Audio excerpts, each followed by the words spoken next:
All right, here's some good questions. And these ones, they say solve.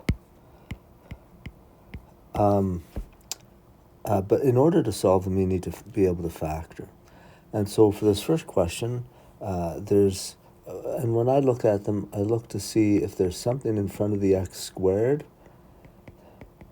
If there's something in front of here, then you can either factor it by group factoring, or the AC method, or you can solve it by, you can factor it by guess and check. And looks like what this student has done is they've done the AC method.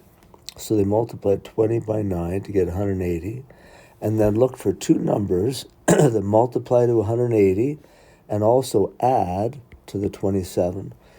So it looks like 15 and 12, if you multiply those together, you get 180, and 15 plus 12 is 27.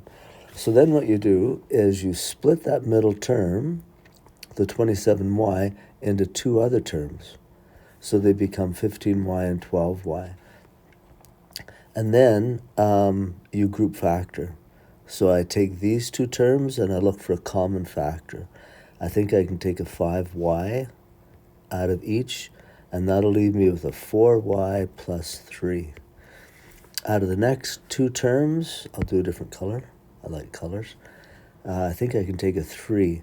And when you say take a 3, always think about what sign it is as well. If this is positive, I'm going to take out a positive 3.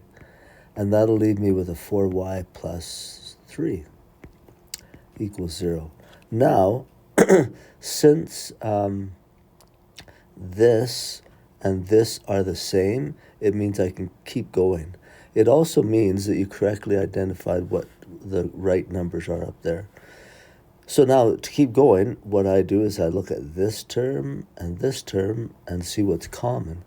And it looks like they both have a 4y plus 3, so I can factor that out. And if I get rid of those, I'm left with 5y plus 3 equals 0. Now I'm just going to go over here and finish this. So I have 4y plus 3 times 5y plus 3 equals 0. Now I can use the 0 property that says if I'm multiplying two things together to equal 0, they both have to come out to 0. So actually it's, we set them each equal to 0.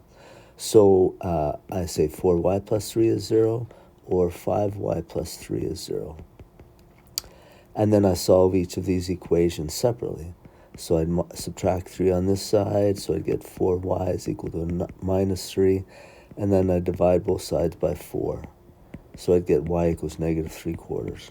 On the other side, same thing. I subtract 3 on both sides, and then divide everything by 5. Okay, so my two answers would be that and that. And every time you come up with a quadratic equation where the highest degree is a 2, you can always come up with two answers. Now the next question, and you asked this question when you asked me it, does this thing have to be equal to 0? If you want to factor in order to solve the equation, you're right that has to be equal to 0. So the first thing I would do would be to add 18 on this side and add 18 on this side. So I'd have 25b squared plus 40b minus 6 plus 18, I think is 12, is equal to 0. Now, you can do the same thing as we did up here. Now, the AC method works perfectly every time.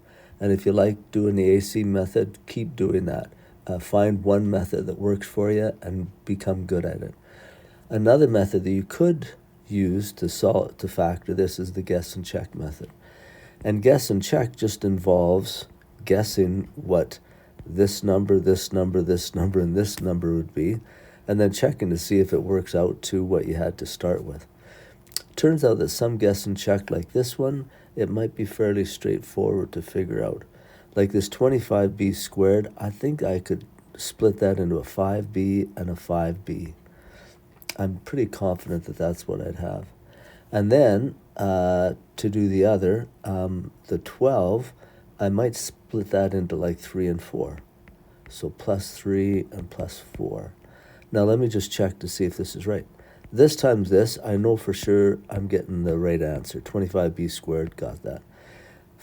5b times 3 is a 15b, and then 4 times 5 is a 20b. Now if I add those together, I get 35b, not 40b. That means I'm wrong there. So let's guess another one. And that's the whole thing with guess and check, is you can just keep guessing and checking. Sometimes it takes a long time. Sometimes it doesn't take that long. Now you can change the 25b squared, 5b and 5b. You could use 25b and 1b, but I think I'm going to work on that 12. So 12, you could use it as 3 and 4, but you could also multiply to 12 with 6 and 2. Let's try that. So plus 6 plus 2. Now let's check. 25b squared, knew that, plus 10b plus 30b, and then plus 12. And you see here now that those two, 10 plus 30 does give me the 40. So that means this factorization is correct. So to solve this equation, I've factored it correctly now, and now I can use the zero property. Something times something equals 0. One of them's got to be 0. So 5b plus 6 is 0, or 5b plus 2 equals 0. Okay? For the first one, I'll subtract 6 on both sides, and then divide both sides by 5. Subtract 2 on both sides, divide both sides by 5. So those would be my answers, 2 answers for that question. Okay, hopefully that helps you out with those questions. Really good questions.